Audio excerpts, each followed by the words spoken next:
The Hat Trick Hockey Podcast is brought to you in part by Claro Media, helping businesses and personal brands alike grow and thrive in the digital world. Whether it's sports, events, real estate, and more, Claro Media has your back. Contact today by emailing info@claromedia.ca or follow and send a message on Instagram at Claro Media. That's CLARO.media.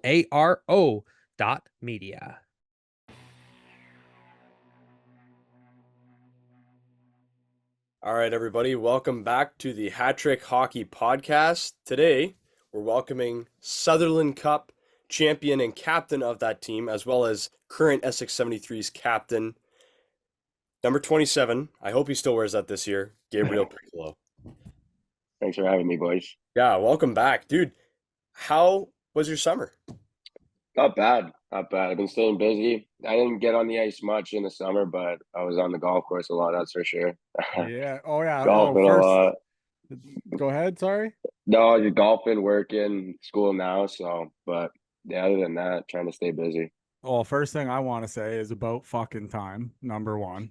Yeah. Because like we've been trying to, I was like, man, because everybody like all the time pick, you don't understand. Inboxes from fans. When are you gonna get picked? When are you gonna get picked? I'm like, we're trying, man. Like he has a life too. Like he can't just, drop everything he's doing. And so it's nice to finally have you. Absolutely. I say. Second thing is, what took you so long to like us on Instagram? No. Hey man, if you go into my my follower requests on Instagram, I think there's probably about 400 people. I don't see them sometimes. But hey, I did it. I know. Thank you. All right. Yeah, okay. So okay, we're good. Yeah. Those were just first two stupid things I wanted to ask because I'm like, my bad. It's all good. No, and he's a very popular guy. Oh, I know he is. Trust me, I was fielding all the freaking inboxes all the time. I'm like, we're trying. So like the threes page too. People were like, "Oh, you got to interview, Piccolo and stuff like that." They were all pumped up after you scored that wicked goal last year in the playoffs, which was, oof. LaRue still has nightmares of that one, I'm sure. And you guys, all in good fun because I know you're good buddies from the back in the Windsor days. But speaking of that, I guess we'll start at the beginning of we'll say your junior career. So with Windsor AAA, obviously. How were you guys? Were you ever like a successful club or? So very first year I made AAA, we were terrible. Like I don't even know if we won 10 games. we were brutal. But I got cut my second year, went to Riverside, back to the hometown, and then played there for a year. And then after that, I was AAA all the way up. But once I came back from Riverside, we were, I'd say, middle of the pack. We weren't the best. We weren't the worst. And then we had, I want to say, the same team probably from when we started to almost when we were done, like same group of guys. And when you play with that same amount of guys for so long, you end up building that chemistry where, stuff clicks, right? So we ended up being pretty good. I remember our draft year, we lost in double overtime to Brentford in the semis. I think it was the semifinals in the Lions semifinals, double overtime we lost, and I think they might have even went on to win that year. And then the year after that, we lost in overtime, I believe, to Waterloo in our U18 year. And then COVID hit anyway, so no one won that year. But we were good, man. I never thought we were gonna be as good as we got, that's for sure. But good stuff. We got pretty good, yeah. The worst way to lose though is overtime too. Do you ever notice that it's always? Well, I would say a lot of the times it's a shitty goal. Like it's never like anything sweet. Like, like I don't mind if someone goes in and rips bar down, game over, it's like, oh, well, but like when there's like a big scrum out front of the net and it like someone shoots it and he fans on it and it hits four guys and one guy's leg and goes in, it's like, oh, I just like seeing the ones that are real nice. That's all I got. I also, even in overtime too, I feel like a lot of goals come from just nervousness, you never know, you'll never get butterflies like you will in an overtime game, especially playoffs. Like your heart's beating every shift. Every time they're in the D zone, your heart's pumping so fast. But those are the best games to play too, right? Like you'll remember those games forever. So what exactly is running through your head when you're out on the ice and and it's like you have to be thinking RN first, right? Oh, 100%. Just don't get scored on. That's literally, that's all usually runs through my head. Don't get scored on. And playoffs is different. It's 5-on-5, but regular season is just don't lose your man, right? Because you go 3-on-3, it's just if you have a guy, stay on your guy, that kind of deal. But for the most part, just don't get scored on. It's what runs through my head. I wouldn't be able to do it. Yeah, it's the worst. He's the right guy to talk to about that. I mean, the first 2 months this past season, he won Player of the Month for the Stabs because half of his points were on the PK. Like this guy's I the best know. I'm like, two-way forward on who the is ice. this kid? I'm saying, like, you just come in and it's just like, bam, goal. Oh, freaking shorty here. Bam. Oh, now we're up a guy. Bam, here's a power play. I'm like, I was saying to you, Tristan, I'm like, who the fuck is this kid? Because like I already told you, man. Tristan's like, he's gross. One kept saying he's gross. I'm like, yeah. Then all of a sudden I see you play. Testament to Gabe's skill is one of my good buddies, very close friend, played with Gabe for a couple of years, Cody McKenzie.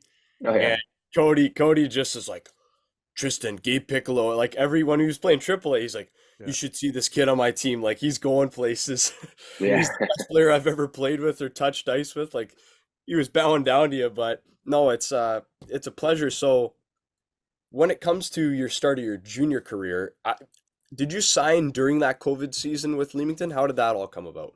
Yeah, so I went for my 16-year-old year and made it to the final cut. I thought that I was going to sign, but probably could have played a little bit better in the main camp. And they told me, go develop in your U18 because I made a verbal commitment that I'd be there the year after, but they said go U18, develop a little bit more, kind of do your thing there. So I went back, and then next year, not knowing that everything was going to happen, I signed, and then COVID happened. So what did we play 3 games, if that? But yeah, I was on that team. Yeah.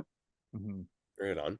Freaking COVID, man. COVID messed everything up, dude. Like I felt bad for the guys who were overagers in that COVID year because like essentially like did they even get their like final year or was it just kind of no? Well, I remember they had me in the dressing room just because when my season was over, they said just come in the room, come to all of our games, and they were playing London. Who were they playing? I think it was London in the finals, and that they had a nasty team that year.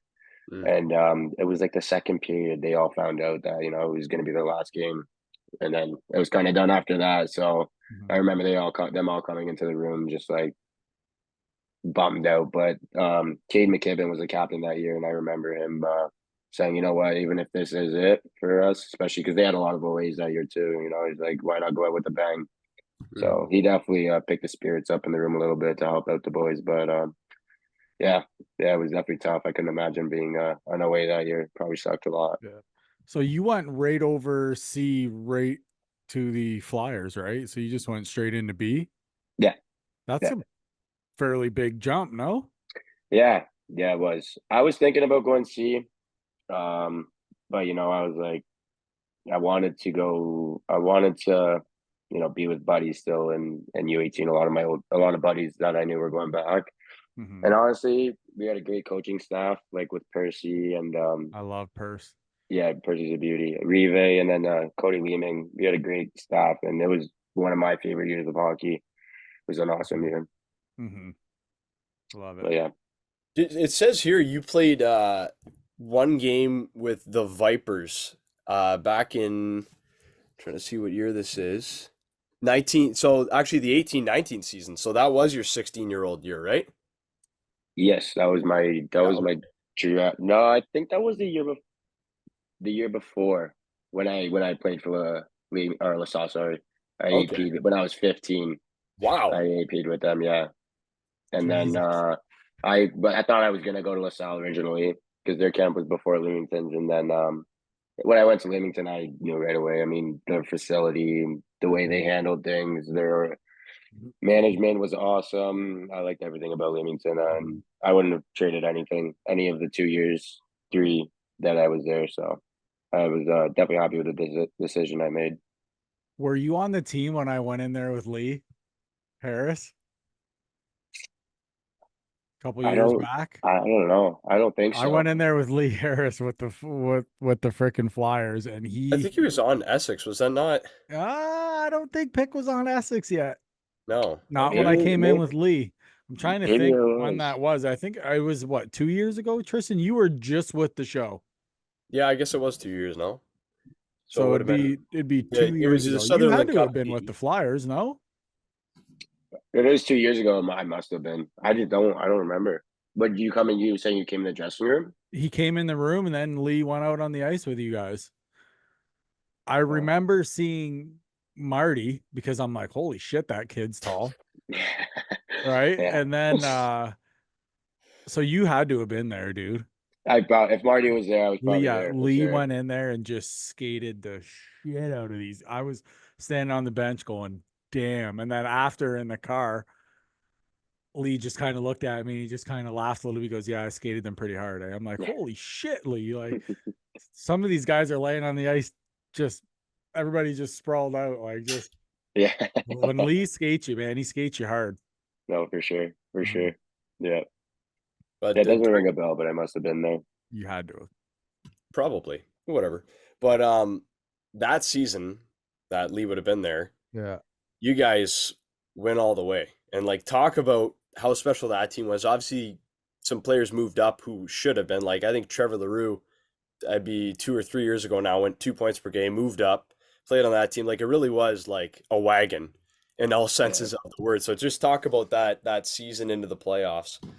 And obviously you're named captain that year as well. So yeah, no, I mean, that was one year that I'll never forget, right? But any year you win, it's something that you'll bring to your grave, right? Like I remember starting off the season, I knew we were going to be pretty good, especially losing in the finals the year before that.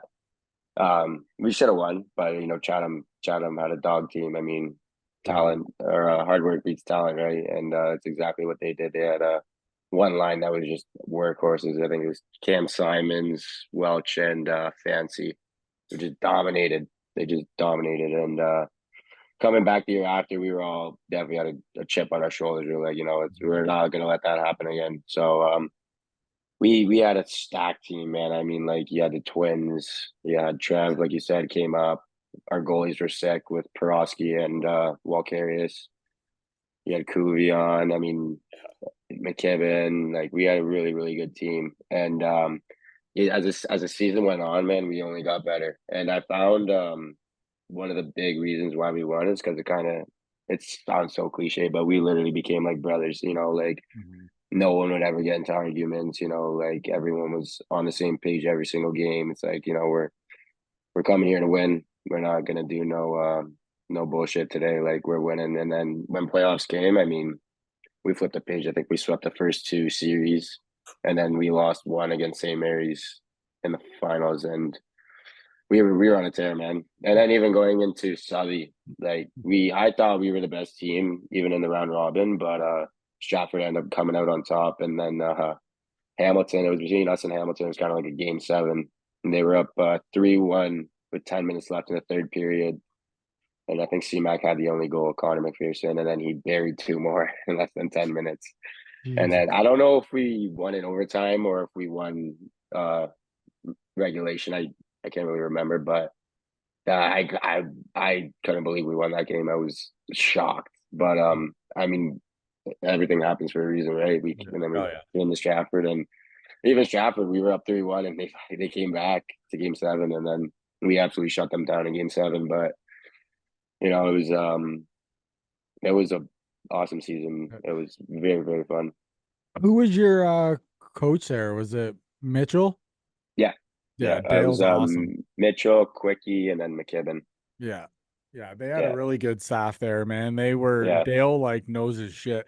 I was surprised that he wasn't one of the ones I was up there with, like Windsor and stuff right now. Like, when that recent coaching job was up, like, I thought for sure he would be one of the guys in there for sure. But yeah, especially he played there too, right? So you would think for sure.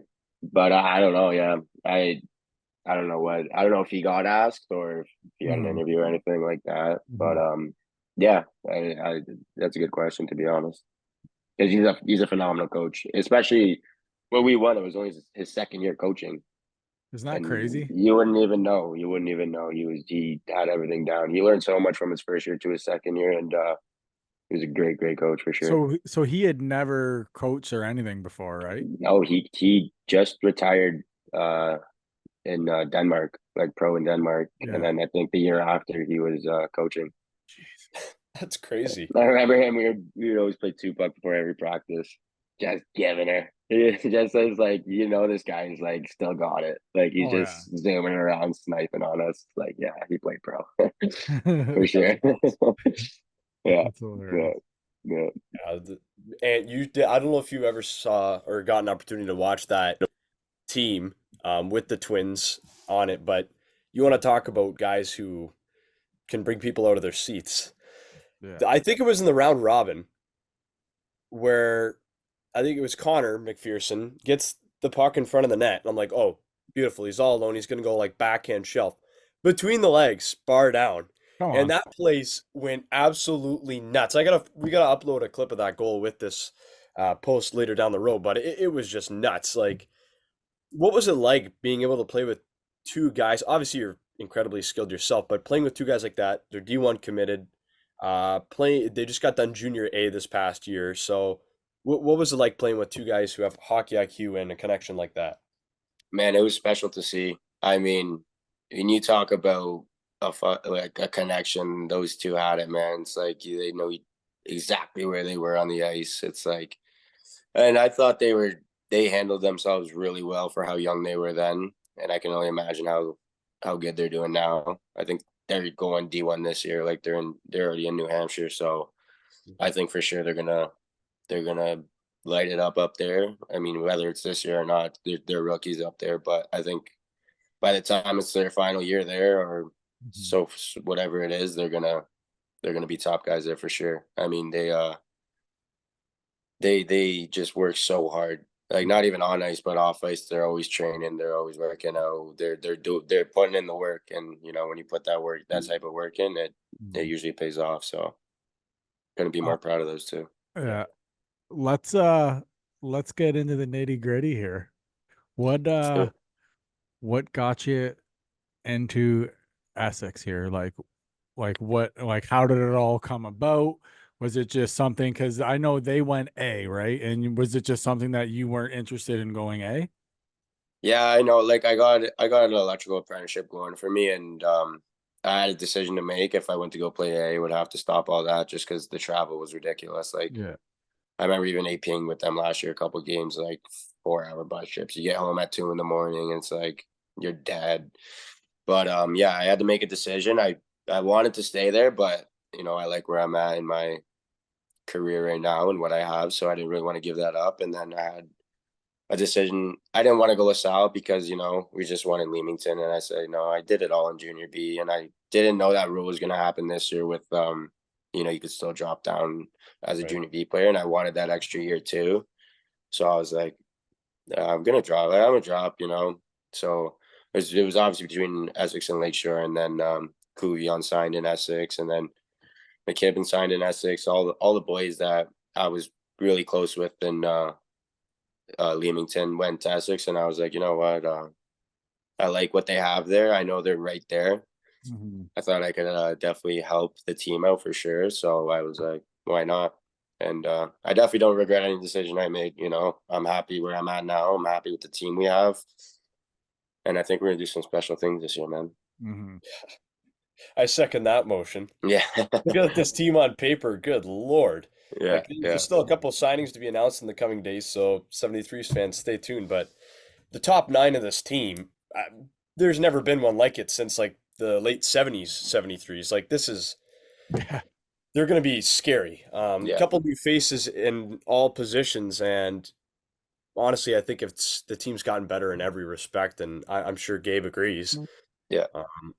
And it's the coaching staff too, right? Like you think about the minds you have behind that bench. Talk about, if at all, how Tony Piroski has influenced you as a player.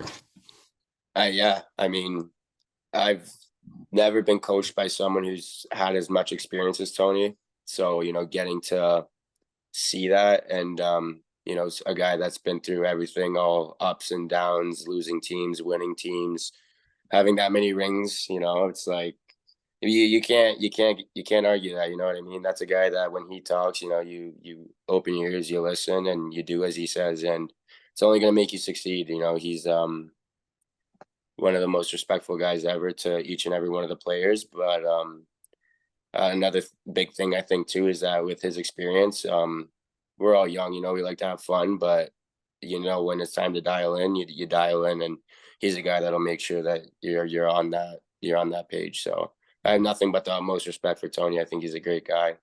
Off the ice, on the ice, he's really easy to talk to, and I'm excited to get one more season with him.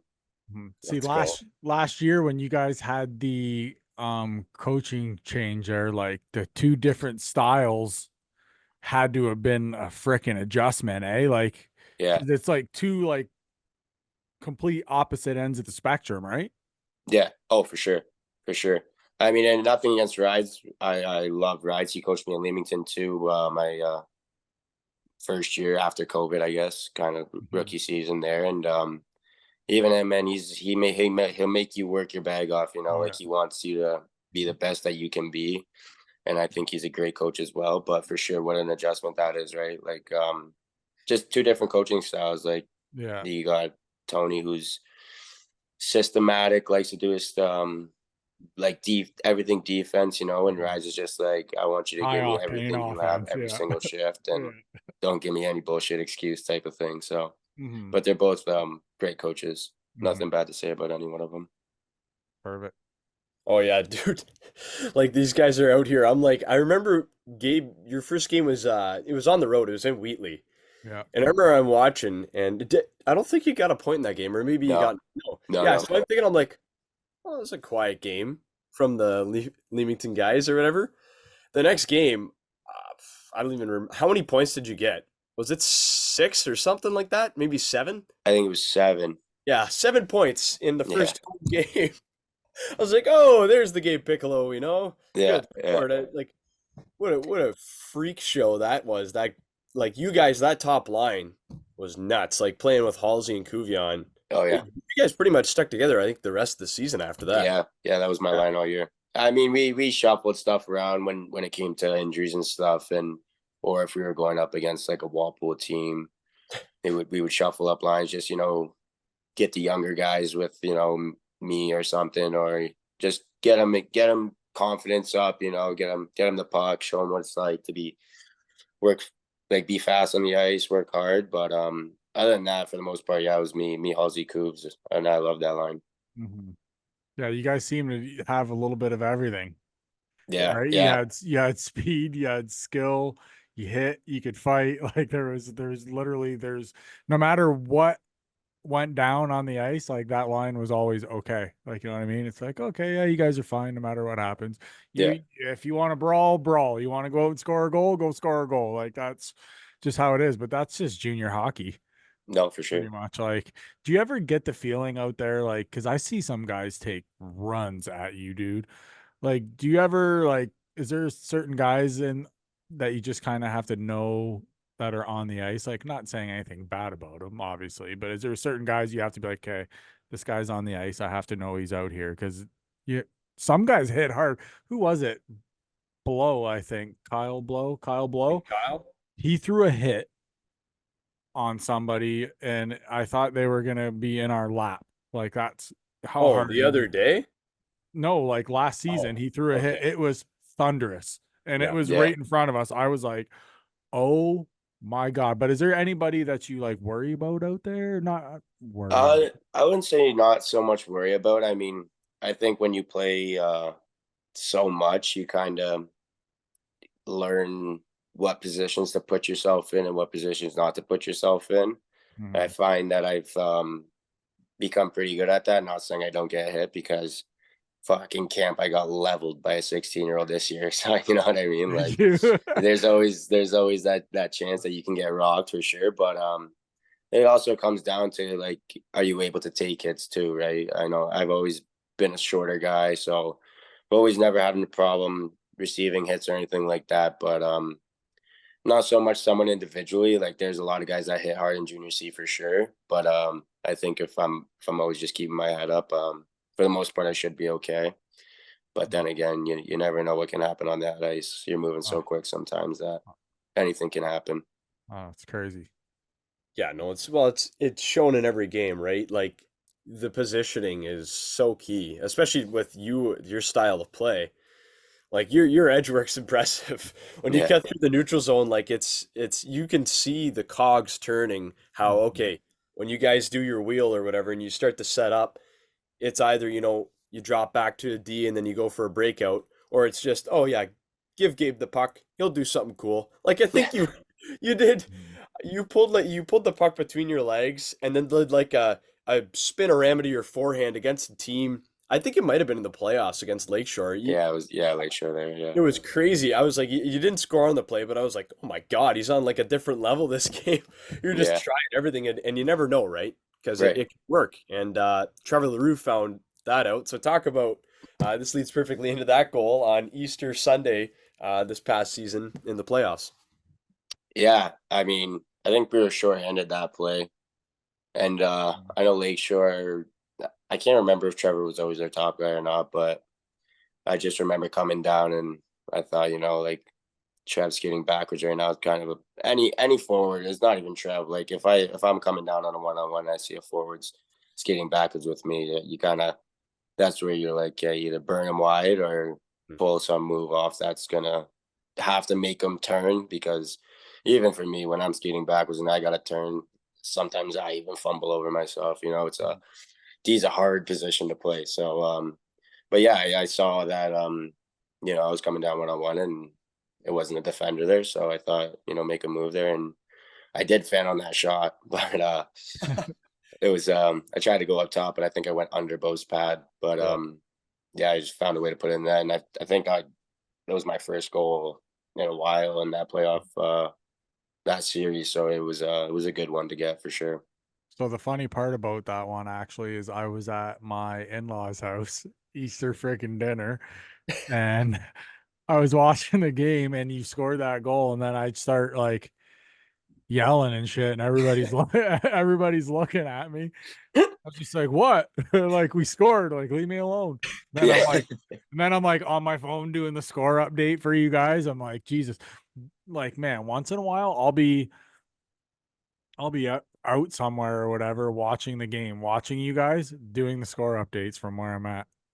Like sometimes I'm not even at the rink when I'm doing the score updates. Isn't that crazy? yeah, that is, man. And even like I always say it, there's a lot of stuff that happens behind the scenes that players or fans don't really see. So hats off to you guys. I mean, you guys work your bags off doing the social media and updating scores. And I know Tristan, you do the commentary Yeah. sometimes, and Jonesy doing the commentary. I mean, a lot of people don't appreciate that for what it is. So hats off to you guys. You guys do a wonderful job. Oh, I appreciate that so much, and honestly, it's all for our own pleasure. To be honest, when I was sitting there, that's what I live for. Great. Jonesy, and I'm like, I remember I told him, you're going in 1-on-1, and I'm like, look out. Like, you could Yeah. hear me saying over the announcement, because he was looking the other way. He was talking about a line change. He's like, oh, Lakeshore goes off for a change. And I'm like, no, no, no, look out. And I even tapped him on the shoulder, and he looks back, and he's like, here's Piccolo. You couldn't even hear what was going into the mic for the next like 15 seconds. It's Yeah. just us squealing. I'm up there. Leo's right next to me. He gives me a great big hug. We're like jumping up and down because Yeah. I remember that was the first time in the series you guys had led 2-0. And that Yeah. was such a big thing because you always scored first, but it was getting that second goal was gonna, guarantee the win because it was a back and forth game. And if you could get that 2-0 lead, beautiful. And it was shorthanded of all things, and it just kind of crushed Lakeshore that whole game. You could tell their mentality was different after that. But Yeah. hats off to you, Gabe. Thank you. Yeah, that's a memory I'll never forget. Yeah. Just Yeah. being able to watch a guy who I didn't watch it the whole way, but through your career in Leamington and then in Essex, I was like, that's why we have that guy on our roster. It's just someone, and that's why you wear the C on your chest. You're a leader, and as much as being a leader in the room can go, you still have to show it on the ice, right? And Absolutely. Absolutely. you went balls to the wall on that play. Yeah. Yeah. The Yeah. one thing that I want to ask you about is game 6. The Mm. Lakeshore series game 6. I believe that was the 1-0 game, but it was What were you guys thinking when you're skating out for warm up and there's already 1,000 in the building?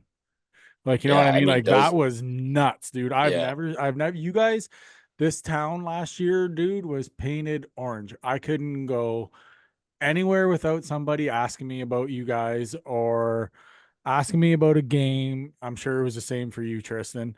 And just like no matter where I went, dude, last year during that whole run, no matter I went into a store, hey, there's something about the 73s. Hey, when's the next game? When's this? Like it was just you guys had the town painted orange. But what I want to ask you is what was it like skating out for warm up game 6 at home and there's like 1,000 plus in the building already? man, there's no better feeling. I mean, I said it all year. I mean, Essex has one of the best fans around, man. Like you don't beat them. I mean, even when we went into Lakeshore and that game 7 too, like the amount of orange jerseys you see around, it's almost like you're playing at home and you Mhm. score, the arena still erupts. But that game 6 was really special. I mean, we knew like this is it. We want to do this. It starts today. We can't think about tomorrow. We can't think about yesterday. It's got to be in the moment right now. And those are the games that show everything you've worked for all season. Those 1-0 games is Yeah. when it really shows. It's like you get to see everything more so from like defensive standpoint. It's like you Mhm. get that goal and it's like, okay, not saying don't score anymore, but Yeah. be cautious, know what you have to do. Don't make some superhero play that's just not worth it. So I mean, it was special. It's definitely that whole series. I think from game 1 to 7 is something that I'll never forget for Mhm. the rest of my life. I hope that we get to experience that again this year. But yeah, it was definitely a really special moment. Not for me, but I think for everyone on that threes team. Mhm. It was, yeah, it was heartbreaking in that game 7, but just like that game 6 was enough to forever. Like me and Ant were actually on the call that game. Brendan was Yeah. busy, and just that my heart was pounding. And like it's crazy to think because it seems cheesy. I'm not even close to the ice, right? Yeah. Well, I'm somewhat close, but it's like I felt like everyone's immersed in the game, right? Like there Oh, was for sure. people from all over at that game, like all the Yeah. coaches of all the junior B teams locally, the other junior C teams. Like there was guys from Dresden coming to watch that game, and I'm like, okay, this is real stuff, and Yeah. just the resiliency of this team this year, and particularly you being the captain leading this group. It was shown every game. Like that game, the block shots, and I think back to earlier in the year when I knew you guys were kind of going through that little bit of a rough period in between coaches. The game that really signified, okay, like we're back, was I remember you guys played Moortown at home, and Moortown was up by a pair of goals, I think, I already know what game you're talking about. and you guys tied it in the last like minute and 20 seconds, Yeah.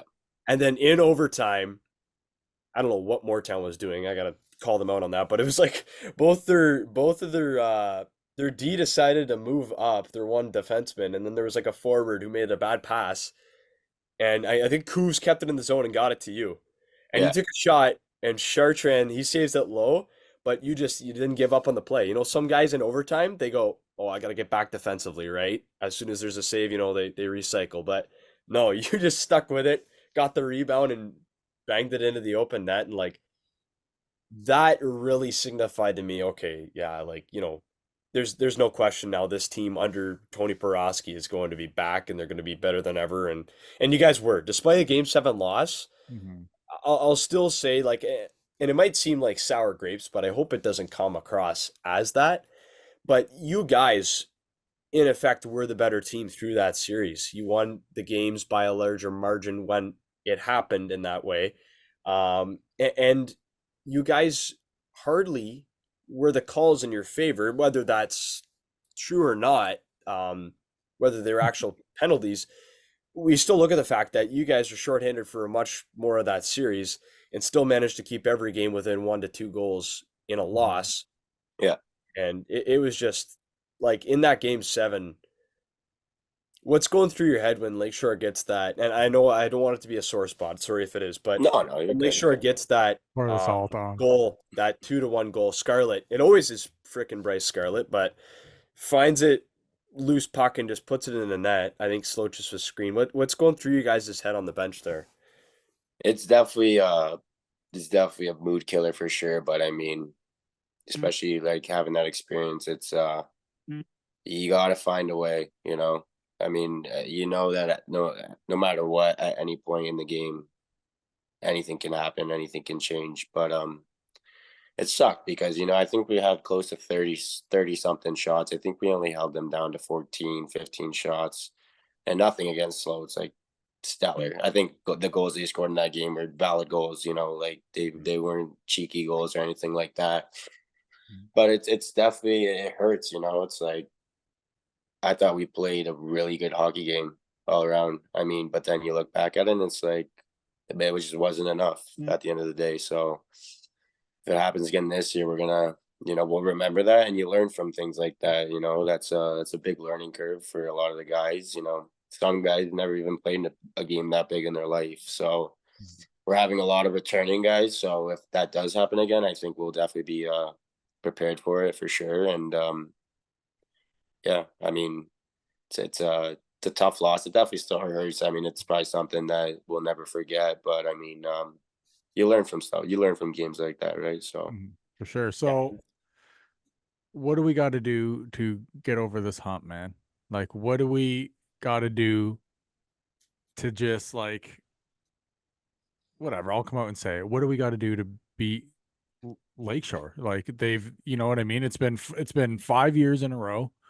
Like, is there any? I'm not gonna say give anything away, but like, just what do you think you guys have to do to just move on this year, to just get past them, to move on, to just get through that third round? yeah, I think honestly the biggest key that I could say is we got to stick together.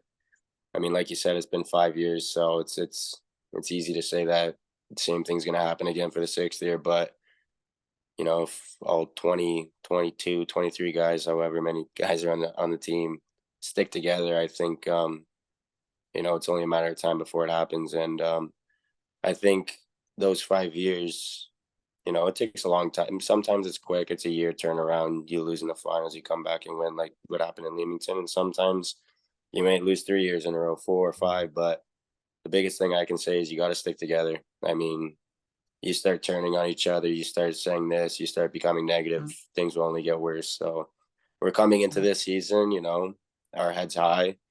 You know, we're confident in the group we have, every single player. I think we're all going to battle for blood every single game. And I think we just got to stick with it, man. And it's going to come. It's only a matter of time. And I think this year we have a really, really good opportunity to do it. We gotta execute. I would love that. Oh, and you have no idea. You have every idea, actually. Like, just I think back to that game 7, and it hates that you have to say it like this, but it came down to like puck luck. Honestly, like I remember Dowles had an open net, it rolled on him. Levesque made a sick move to the backhand. Puck rolls wide. I remember you, Gabe, made a move on I'm drawing a blank right, Bo. And you got him kind of out of his net and you went for the wraparound. Yeah. And I think Yeah. the puck just went off of someone's stick or something. It was an open cage, and you're like, you can't do that though, right? Because hindsight's 2020. Like, oh, what if I sure. make this move and what is? Because then it's a completely different game. But Absolutely, you don't go there. And like, I love your attitude, especially of move on, right? You know, it's what's there is there, and it's to be learned from. Absolutely. And especially a guy like you who's highly intelligent. I'm sure you're gonna really put the gas on when it comes to that finals this year. And like I'm excited to see what you're gonna do in your overage year. Like, yeah, does this guy go 3 points per game? Who knows? Like, yeah, we'll see. But you got Patty now. I'm not sure how the lines are gonna shuffle around, but if it's that you, kind of experience, him, and Kuvion, if it's him, that's what I'm thinking. Because with Halsey gone, makes perfect sense. Although you got 2 righties on that line, we'll see how things shape up. But yeah. Then you also got Goovy coming back too from London. You know, you got Bugsy still there. Like, you got those top 2 lines that are just, no matter who you put where, they're gonna be probably top 2 lines in the league. yeah. And then our bottom 6, it's not even like their bottom 6. Like, you put No. those 2 lines on almost any other team, and they're top 2 lines. So our forward core for sure is definitely very, very deep this year. But it only matters if we do something with it, right? We could sit here and say we have the best forwards in the league, but if we don't come out and show it, then it means nothing, right? So it's up to us. So is there anybody this year in camp that like really made you like, whoa, like this guy's real good? Like, is there anybody that kind of threw you off? yeah, actually, we one guy was Levesque. No, I thought he looked phenomenal in camp, especially, he was first year last year, and your second year is kind of when you take that jump, and I thought he had an amazing camp. I thought he looked really good. He looked quick. His shot looked a lot better. He was moving good, and we signed this young guy, Travis Rive. When I tell you this guy's feet does not stop moving on the ice, I think he has. I don't think he runs out of oxygen. Every time he's on the ice, his feet's moving, whether he's back checking or forechecking. Checking. He's really fun to watch. You guys will get to see him this season a lot for sure. But I think the young guys, and then you got Patty, obviously, stellar. I think in our orange white game, I think he had like 6 points. It's like he's gonna be a big addition for us. But those two guys, though, younger guys, definitely I thought looked phenomenal at camp. And there's still a bunch of other young guys that we signed that I think all the young guys we signed this year. And I don't know if they have to sign more guys or not. Don't say too much yet, though. Well, it works out I don't know if they have to sign because more we guys haven't or not, announced. As he said this, it works out because I don't know when this video is going to go up, but it'll definitely be after tomorrow. Tomorrow is when I'm announcing the Rive signing. So okay, there you go. So everybody, welcome. It hasn't even came out that he signed. Hey, Pick, you're fucking mush, bro. You're so I guess that works out if it's tomorrow. That's why I was like, please don't say names. Please don't say names. Yeah, you're good. You're good. But there's lots of names that are still going to come out. But like you said, Marcus Levesque is one of those kids he's sneaky. Like he's those guys who comes from AA. Never really played AAA, but he's just gross. Like Bugsy's like that. You think about a couple of years ago, it was Tyson Chittle. Like those guys never played AAA. Just because they got that title, it doesn't give them any more of a pedigree, right? Like they come in and they work hard. Like Levesque, he was probably like 140 something soaking wet last year when he came in, but he works hard and he's not afraid to hit and he can skate. And he's got a good little set of hands on him, and I'm happy to hear he's gotten even better because he's one of those guys who I think can be a mainstay in junior C and always be point per game, like successfully. Not maybe not that jump to junior B, but just really steady and successful at the C level. And I'm happy we got him here in Essex, and I'm happy that you say he's gotten even better. So we'll see how the forward core shapes up. But I'm pretty excited. Next Saturday you start, right? Yeah. So my last question for you, Pick, is so you obviously you're the freaking captain of the team. How did it go down on Mike and them coming to you, letting you know that you will be wearing the C, and like what is it like mean you wearing the C, and just how do you feel you've done so far as your role wearing the C as well? Yeah, I mean, I remember Rides because he was the coach then when it all happened. But he told me, he said, you're going to be my captain this year. So, don't change anything. He said, you had the A in Leamington last year. I thought you were a phenomenal leader. And it didn't hurt, but like Fieldsy still being on the team, and I have the utmost respect for Fieldsy. I think he's a phenomenal guy. He's one of my really good buddies, and I know he had the C last year. It kind of stung to he didn't get that C this year, and especially as his OA year. But I'm happy he still got an A. But I try to just spit as much knowledge I know to guys, and without trying to be too much, like as a captain, you still have to find that balance of, having fun with the guys, and then, letting them know like, hey, like, let's go now. All right. We know when to have fun, but like, now it's time to dial in. Let's get going. So I think I did a good job. I mean, I think you did. I wish we would have won, obviously, but I mean, I think for the most part, I did a good job, and I hope that the boys could say the same thing about me. Now, are you the style of like, will you say shit in the room? Like, hey, like, what are we doing here, boys? Or are you more kind of quiet and just kind of do as I do type deal? Oh no, I definitely talk. I probably maybe sometimes I say a little too much, but I try and let them know what I see, because it's you'll always hear it from your coach, but it's nice to hear it from someone that's trying to do it just like you are, and Mhm.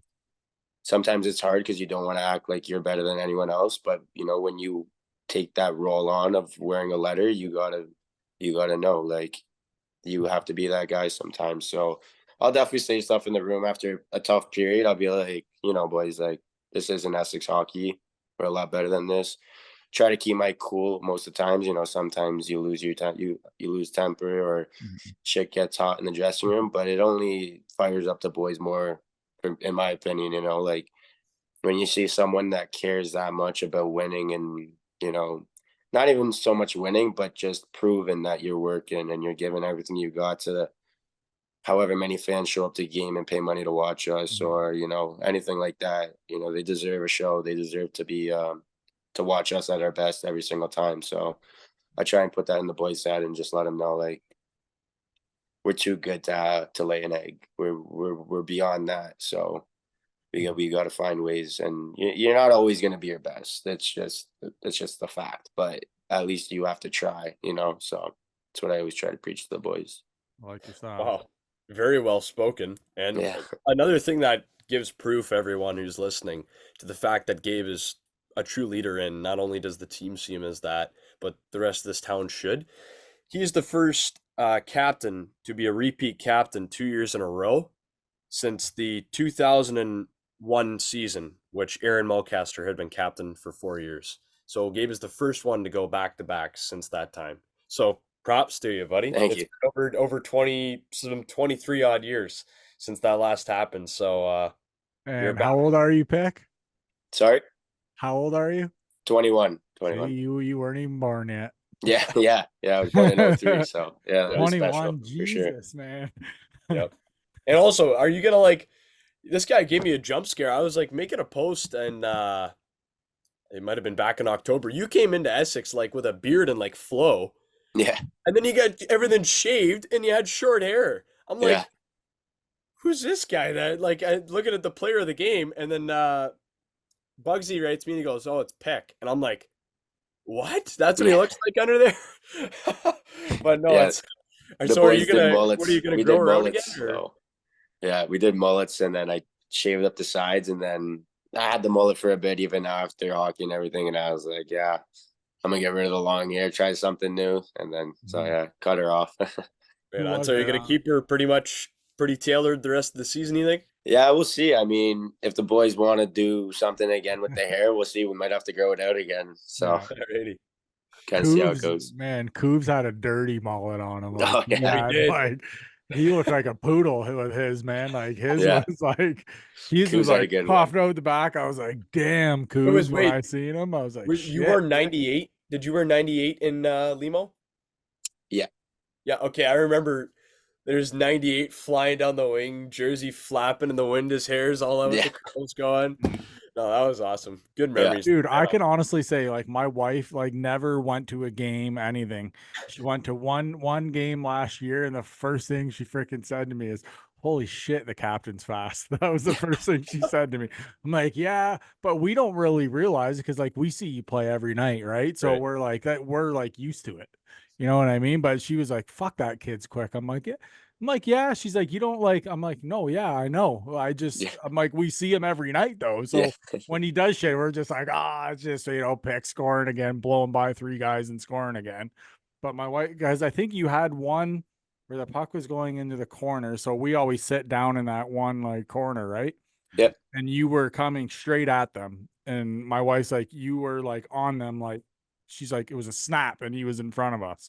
She was just really impressed with how fast you skated. I was like, yeah, yeah, it doesn't surprise me. yeah, Do you have anything yeah. else for him, Tris? Or are you good? Honestly, that's all, and I'm so grateful that we were able to get you on here, Yes. Gabe. You're a high class guy all the way. Very hard worker on and off the ice. I hope your apprenticeship goes very well. Mhm. I'm Thank you. sure you're gonna do great. I'd let you put the electrician do all the electricity in my house. So you seem very trustworthy, and that goes to show just how much of a character person you are. So props to you. Yeah, no, thank you, boys. Thank you a lot for having me on. Like I said, I'm sorry it took so long, but hopefully next time we're back here, we all three of us have a ring on our fingers. So. Oh, that would be nice. But yeah, man, good luck. We're obviously you're like welcome here anytime on the show, dude. So absolutely. Hopefully, like you just said, next time you're on here, we're doing a little celebrating would be nice. But good luck, man, and we'll see you at the rink. Yeah, absolutely, boys. Thank you very much. Appreciate it. No problem. Thanks, Gabe. I've lost my